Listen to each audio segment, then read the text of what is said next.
Welcome to the Thriving Farmer Podcast. I'm your host, Michael Kilpatrick. Our mission is to inspire, educate, and celebrate sustainable farming. We believe that you can build a profitable, sustainable farm that gives you true farm freedom. Join us as we talk to farmers, innovators, educators, and entrepreneurs to glean their top takeaways in business and life.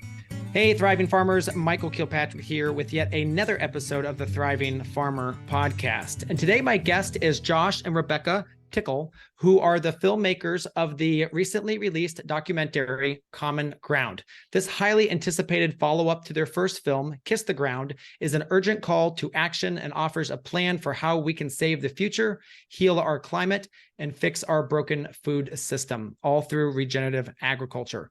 Josh and Rebecca, welcome to the podcast. Thanks, Michael. Appreciate you having us on. Absolutely. So give us a little bit of a backstory here of how did you two get involved in this whole aspect of regenerative filmmaking, like as I like to call it. Regenerative filmmaking. I've never heard those terms. You coined term today, regenerative filmmaking. It's funny. I don't think it was actually regenerative filmmaking because I was super exhausted by the time we were done. I personally did not feel regenerated. But, well, it's important work. Yes. For me, my family comes from, I can trace my roots in farming back to the 1700s and in the Midwest. And so for me, it's been about combining my love of film because I've been making film since I was 8 years old. I was in the Christmas movie Prancer when I was 8. And that showed me how films have the power to really touch people's heart and to really create change within people in a 90-minute setting. And then I had met Josh after I had been kind of a fan of his because he helped jumpstart the biodiesel movement with the veggie van back in the 90s and teaching people how to make their own biodiesel from used cooking oil. And so our first film was called Fuel, and that was about getting Americans off of our dependency on oil. And we've made about 20 films. And the way that we came to regenerative agriculture is because both of us have a deep love for the planet, and that's what our movies are about. And when we realized the power that soil has to draw down carbon and stabilize the climate and store water and grow nutrient-dense food, the list of benefits goes on and on. We realized that we had to use this tool that we've been working with for the last 20 years, or for me, my whole life, to tell stories about regeneration.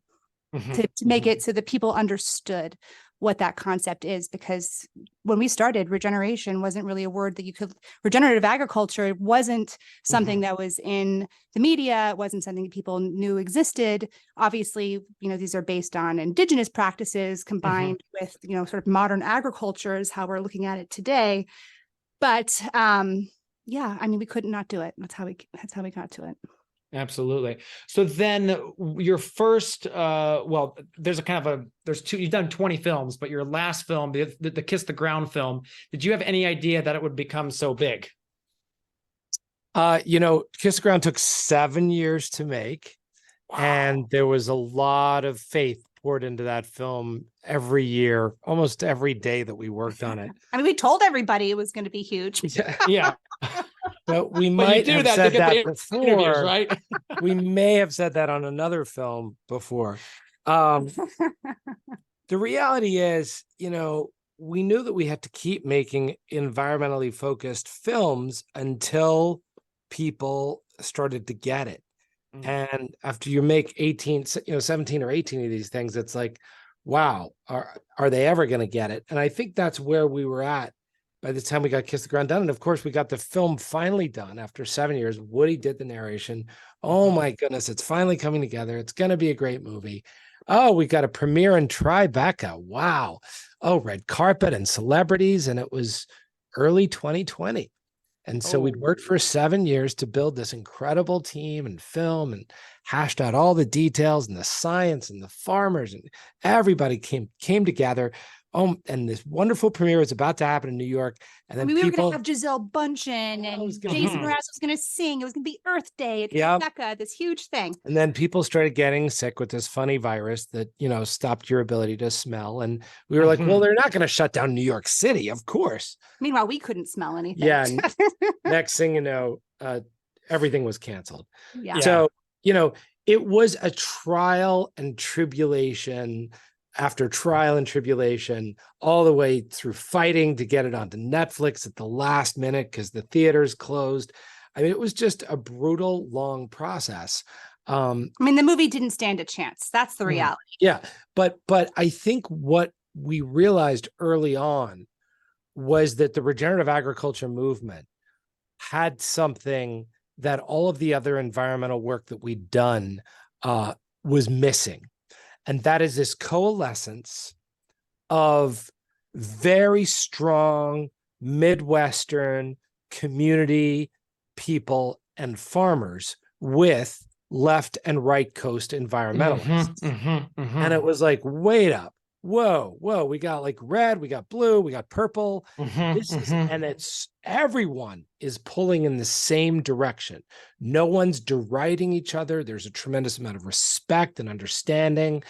Inclusion and inclusivity was big from day one.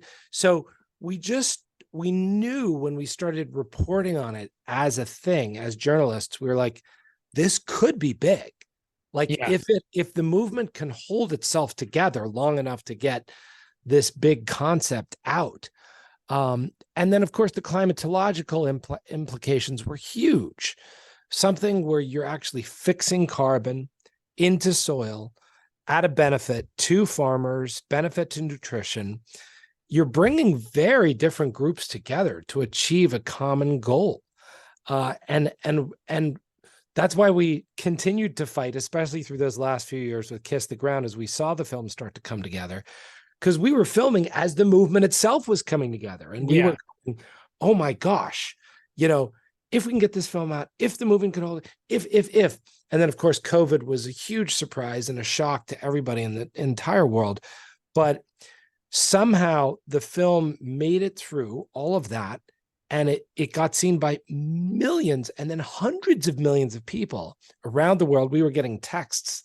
We were getting direct messages in Turkish and languages we didn't even know what the language was, because the text, we couldn't even read it. It wasn't even English, like not even English characters.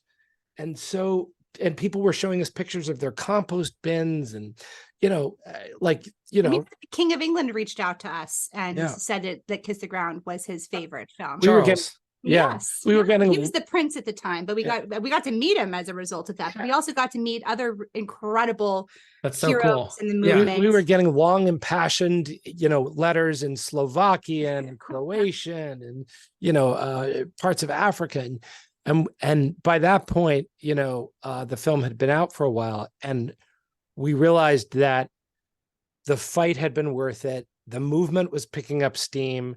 And of course, there had to be another film, because everything that we'd filmed for 7 years, we were like, yeah, but there's more, and there's more of this, and there's important information. Because you film and then you make the film, and then time goes on, things change. So hence the second film. And then miraculously, Kiss the Ground is being credited as helping to take the regenerative movement to the mainstream. So people who are outside of the movement who didn't know about it, and helping it make it common knowledge, which once you get that kind of agreement and you have so many people agreeing, even if they're outside of the movement, you can start to see massive shifts. You can start to see really big change. Yeah, absolutely. Two things you said there. One, I think you said, the red, purple, blue aspect. And I think that's so key, because I think you said, the left coast, the right coast, and then you've got the purple in the middle there. And once you can really start to get those people on board, that's where you can start to see this massive change. Unfortunately, way too long, environmentalism has typically been a blue thing. Yeah. And it's high time that all of us get on board of this. And again, I in the worlds I run in, I have friends on both sides of the aisle and in far extremes. And the one thing we do call common is food, and especially regeneration, because again, we've realized that we have a planet we're trying to leave to our kids and our grandkids, and regeneration is the only way we can do that. And that's, I think that's the big thrust here. And that's why we wanted to call this film Common Ground is, if you're against regenerative agriculture, what are you against eating? Are you against putting carbon in the soil? Are you against farmers being profitable? Are you against healthy kids? I mean, there's nothing bad here. This is a pro a pro-human, pro-soil, pro-farmer, pro-American, but also pro-other countries that can do this themselves. It teaches resilience, and it teaches people to be able to do something which, unfortunately, as Americans, we are getting way too used to, which is outsourcing. Let's insource our food. Let's build strong communities with wealth growing those communities back into the middle of the country. We spend a lot of time doing economics in Common Ground. There's a farmer, Rick Clark, who says, listen, he's saving $2 million a year on his farm. And if we extrapolate that out to the Midwest, that's $126 billion a year. Can you imagine what the Midwest of this country would look like if we literally pumped $126 billion into it every year? That's not from tax money. That's not from handouts. That's from farmers doing better. That would change everything about this country. Now, was he more than the farm bill doles out each year? Yeah, that's saved by farmers shifting to these practices. Exactly. Absolutely. Yeah. And was he counting the effects of not losing his soil on top of that, or? No, this is straight cash inputs. So, you look at what does it cost you to plant an acre? Correct. Whether you're corn, soy, you have a rotation, it's corn on corn or corn, soy, or whether you're wheat or one of the other major cash crops, right? Even sunflowers or cotton, as you mentioned. You've got fertilizer, you've got insecticides, you're going to have herbicides, right? Well, certainly diesel is going to play a role in that, because you've got to move the tractor up and down the field. And if you're tilling, then that's another pass, right? So what Rick did is he started to back off. He backed off the glyphosate. He backed off the fertilizer. He backed off the insecticide. He backed off the herbicide, and slowly, the main thing he backed off right away was tilling. So immediately on year one, he's saving cash on the diesel to put in the tractor. He's saving cash at the co-op where he's paying for all these chemicals. By the way, that money doesn't stay in the Midwest. That money's going to companies that some of them aren't even American companies, right? Correct. Which is why we're seeing this big problem with what's happening in the Ukraine. Constrained fertilizer, right? Who's paying for that? Farmers, right? So here's a farmer who starts to strategically go, you know what? I don't need as much of this stuff. And within a couple of years, he's not using any of it. And his diesel fuel costs are 25 to 50% of what they were. So that's just cash savings. That's literally money that's just going off the farm that now stays in the Midwest. Very powerful economics. And this is how we change the course of the country. We put money back into communities. Absolutely. That's amazing. Because again, you're not counting the environmental, you're not counting the soil, you're not counting the cancer rate that's going to go down because we're not spraying all this. So it's just, the impact is phenomenal. And I think we just don't realize what it is because we're not seeing all those things and they don't line up. And that's what we've been putting into our soils the last 60 years. One of the big challenges that we've recently discovered with our farm here in Ohio is we're actually sitting on an aquifer that's contaminated heavily with aluminum, chloride, and sodium. And our consultant, he looked at our soil tests, our leaf tests, and he's going, oh yeah. He says, you got these high because it's coming right out of the water. Ooh, that's tough. It is tough. And thankfully, in the last couple of months, we've been able to start to bring that around with a lot of basically life and biology, just pumping the life and biology and carbon into the soil. But I can't imagine if we didn't have those resources. We were literally, again, I've been farming 20 years. So I've got a few years under my belt, and I've grown some beautiful crops. And I was standing there scratching my head because I was doing every trick in the book I knew. And the crops just were looking worse and worse and worse because I was slowly poisoning them. And it's because of the conventional agriculture from the last 60 years, all those salts coming out of the fertilizers and right into the aquifer under our feet. Yeah, people don't realize the knock-on effects. And I guess the flip side of what we're talking about today is regenerative agriculture and the benefits, bonuses. And you're a farmer, you know how challenging it is to change, what are these California people telling us about this. Yeah. Regenerative agriculture is like, it sounds, it can sound like really challenging. But I think the flip side is, what if we don't change? What if we continue with conventional agriculture? Most people don't think about this, but as a species, we're at the confluence of three major crises. Mass extinction, which is biology, right? Yep. The majority of biology on this planet is dictated by farms and ranches, because that's how we interact with the majority of the land base. Climate, okay, you can call it climate change, you can call it local climate change, doesn't matter where you are on the spectrum. Everybody recognizes that climatic conditions are getting worse. And then the third thing that most people don't talk about is land loss. So the average country in the world is losing about 5% of arable land a year. Well, fast forward that 50 years, we have to feed 1 billion more people. How are you going to feed 1 billion more people if you're reducing arable land by 5% a year? That is a terrible math equation. That spells disaster, right? So doesn't matter what you call this type of agriculture. It is regenerative because it regenerates soil, but we have to regenerate that soil. And when you regenerate the soil, you have to regenerate the biological base of the soil. And that is 2 out of the 3 major problems that our species faces. So the flip side of not doing regenerative agriculture is we just keep doing the same thing. Yes, we're quote unquote feeding the world, but the cost of feeding the world is going up. Farmers are going into debt. They're committing suicide, not just in the US, but India and overseas as well. And the available land is shrinking. So there is no scenario under which conventional agriculture can work for the next 35 to 50 years. The only possible trajectory there is disaster. So we have to change. Change is challenging. It's difficult. It's scary, but this is how we feed the world. Regenerative agriculture is the way. Absolutely.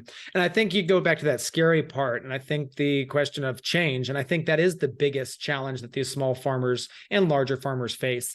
It's interesting because locally here, we have a farmer that does 8,000 acres, and he's one of the bigger players in the area. And I was suggesting a prebiotic that I've had really good success with. They've had really good success with on hundreds of thousands of acres across the Midwest and around the world. They ship tanker cars of this stuff to overseas. It's so effective. And we were just trying to get him to put it on 250 acres. And he's like, well, that looks good, but all these salesmen come in and show me one thing or another. And and it's just very interesting when you try to show these farmers this stuff. And you could go back to, I think, something Joel Salatin has said, that, since 40 years, he's shown his side of the fence is greener and his neighbors still won't make the change. Gabe Brown says the exact same thing. Yeah. And so I think it's one of those things that it is challenging to make change. I know that for me, it's easy to get up and do the exact same thing every day, but when you have to, if you realize your livelihood's on the line, and unfortunately, I think we aren't to that point, but I think we are getting there way faster than we think. If we're looking at, fires on Maui, we're looking at the drought in all over the US, massive rain events. Vermont has been hit this year twice with torrential rains that have caused a massive devastation, and not like from a hurricane. So 2012 was a hurricane that wiped through Vermont, dropped to 12 inches of rain in 12 hours and caused massive issues. But this year was literally just the weather patterns, which put all the rain that should have gone to the Midwest in Vermont. That is not sustainable. Yeah. Well, it's interesting growing up. My dad lives in Southeast Ohio, and that's where I was born. And he has 1,000 acres. And growing up, that was always corn and soy. And in my family, my dad used to till, and starting at 12 years old. And now my aunts and uncles and everyone in my family has paid the price for that personally with their health. And it's been so, upsetting to see down the road the result, and to have the information I have, and to want to care for my family and to want them to be healthy. And, that's why this information is so important, because it gives people access not only to heal themselves, but also the planet, And so my dad, who is, just classic, if you were to do a stereotype of someone from, Southeast Ohio, who's a farmer, that is my dad. And so you can only imagine the conversations that we've had with him as we've been on this journey. It's kept it really real for us. It's kept us very present to that. We have to have everybody in this conversation, especially the people who are growing food. And, and yeah, there's a real fear of change, but I'm seeing where there is a real opening for conversations around health. Like Rick Clark, his wife got breast cancer, and they had to deal with cancer in their family, and they realized it was a result of the chemicals that they were using on their farm. And people within my family, I mean, when people get the information and they stop just listening to the propaganda that this is the way that we're going to save ourselves, when the opposite is true, it's, literally the opposite is true, then I think, farmers are smart, and they're not going to just do it for the money. They're going to do it because they care about their family and they want to live to see their grandkids. And I think that is the point that we have to go in for, because I just interviewed, I believe it's John with Singing Pastures. They make the Roan sticks, and his father at 46 was diagnosed with Parkinson's. Oof. Yeah. Farmer's disease. I mean, that's what they call it. And all these lawsuits, they call certain diseases the farmer's diseases: Parkinson's, ALS, non-Hodgkin's lymphoma, all the things that are now, you can just see, consistently. And these aren't just anecdotal stories. This is, we see these patterns over and over and over again. Yeah. You can't deny it. And it makes you so mad, because you realize that these farmers have been lied to for decades when these chemical companies have been putting profit over people. And I mean, that fires, I think, all of us up in the movement. Yeah. And that's one of the reasons why, we've had a number of people who wanted to take Common Ground, the movie, and they basically wanted to censor it. They wanted to take parts of the movie out, and then they would allow it to go out. And we said, no, we don't want to, we want people to understand the truth of what's going on in the Midwest. We want people to understand the coasts, and we're not going to allow this movie to be taken and censored. And that's why we're doing the release independently. We're literally taking it community to community on a road show to theaters. And a lot of the theaters are being sponsored by farmer groups and by, environmental groups. And it's great to see them coming together, in the middle of the country, to see, wow, look, these greenies and these people who farm with green are coming together to put this film on, to make sure that the community gets the truth. And I encourage all of your listeners to go to commongroundfilm.org, go to commongroundfilm.org and demand it in a theater. We have a demand a theater button right there. Demand it, get your groups together. We'll get the film to you, and let's do a big event in your city, because we want to have this information available. And unfortunately, there is big pressure to not tell this truth, And, on the website, I know we have screenings happening all over the Midwest, all over the country, actually.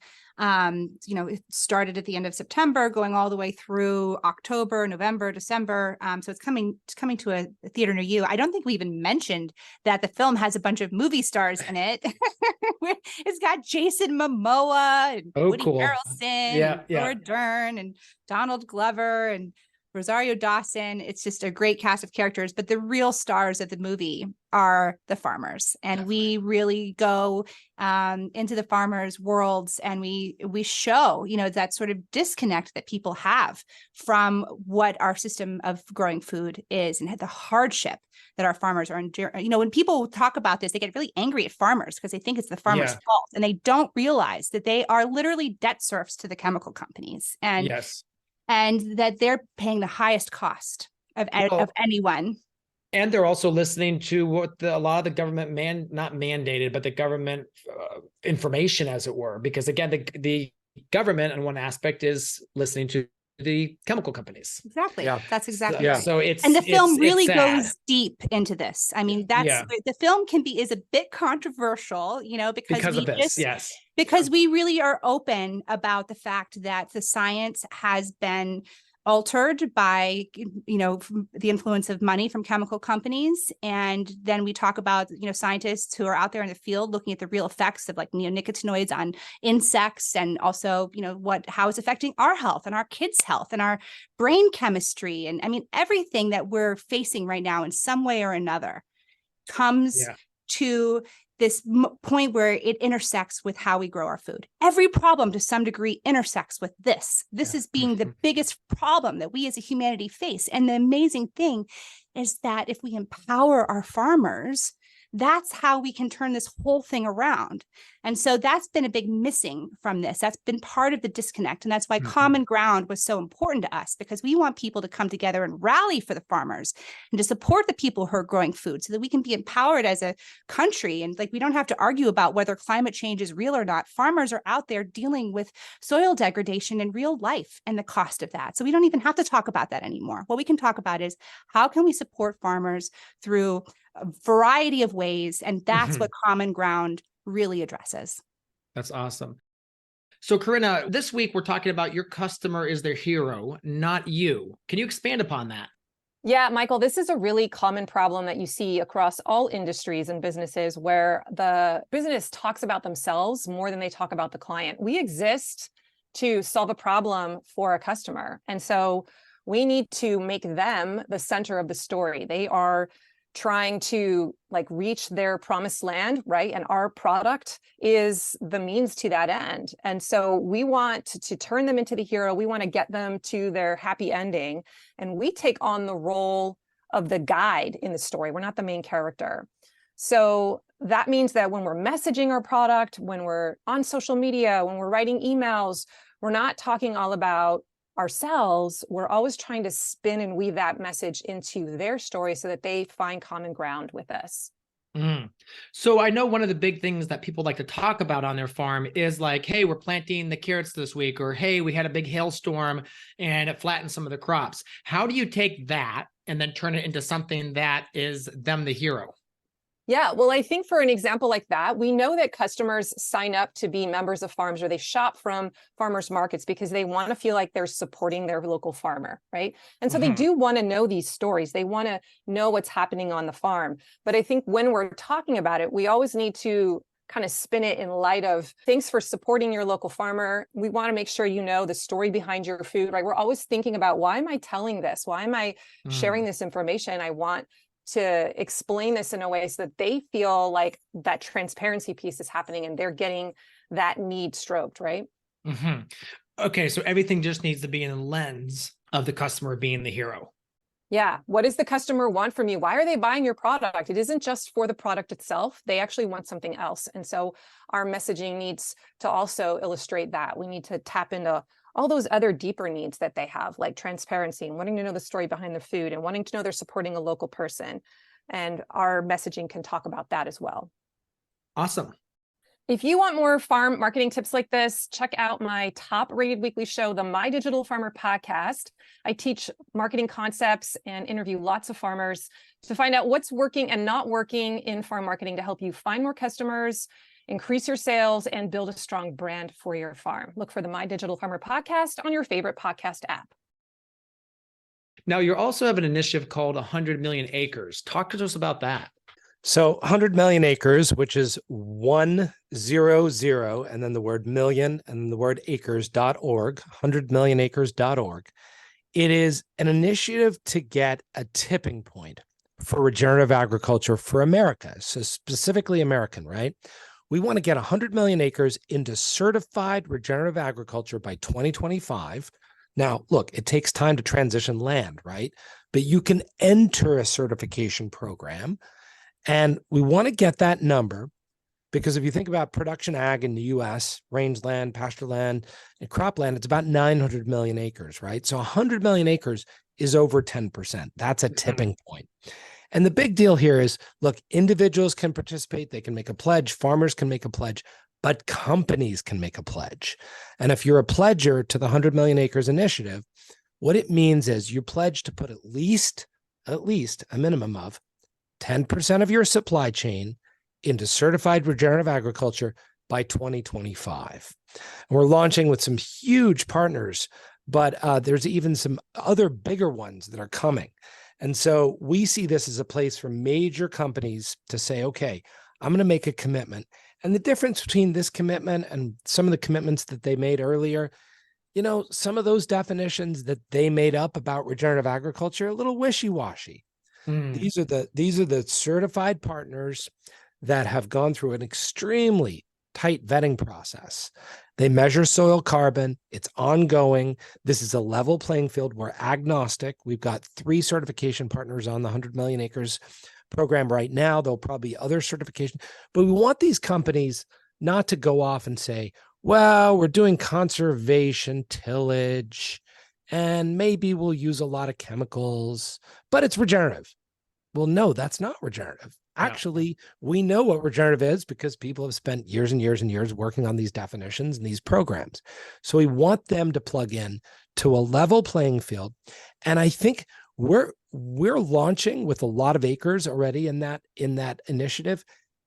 I think we're going to get there. I think we're going to get to 100 million acres by the end of 2025. It's a very exciting initiative. That's awesome. And it costs nothing, by the way. Companies can sign up individually. This is free. This is just like part of our service of doing this film is like, what do you want to do with all that energy? Every acre counts. We want to help people transition. That's what we want to do. And then we want to promote those people and share with the world who they are so that we can all support them and rally behind them. Mm-hmm. Yeah. I mean, one of the things I think farmers do face is learning about that, how to be regenerative too. So I think that is something that obviously most of the educational resources are out there are from these chemical companies. So how do we make that transition of training them? Yeah. The good news is on commongroundfilm.org and 100millionacres.org, all of the resources that we're putting there in terms of education and training are independent. We also put some resources that are connected in different ways to big ag, but we put those resources for farmers if they want to make money selling carbon in their soil, right? The big carbon markets, they're all connected to big ag. That's just the way it is. And that's an option. We're going to give people the information and the tools. They get to make the decisions. Awesome. So what would you say the biggest learning for you with making the second film Common Ground was? Oh man. Well, we made it in the middle of lockdown. I mean, that was the first. There's a lot of learning curves, you know. A lot of people that we interviewed hadn't spoken to anybody in person in months. So we had a much longer kind of warm-up time for our interviews because it took them a minute to get their brains connected to their mouths. I mean, us too. You know, we were all in that weird place. What did we learn? I mean, so many lessons. I mean, I think the biggest lessons that for me that I learned, I mean, my mind was blown again making this film. I couldn't even talk to anybody for like a whole summer as we were doing all these interviews because I was so, on one hand, I was so shocked by what I learned about our food system and how broken it is. Yes. And just so impacted by the farmer suicide stories and by the health issues and meeting people who had, you know, just the dark side of it was so dark that it was seriously depressing, like, you know, hard to handle, hard to be with because it's, you know, overwhelming. And, you know, you look at the road that we're on, not good for my kids and for anyone's kids, you know, it's terrifying. But on the other hand, the good news was so good. It was so uplifting and it was so motivating and inspiring. And it actually filled me with hope and got me out of that paralysis. And now, I mean, I just feel like if we can all rally around this together, if we can get enough people to get the basic understanding of what regeneration is, we have a window of time where we can not only stabilize the climate, stabilize our health as a species. I think that everybody will benefit.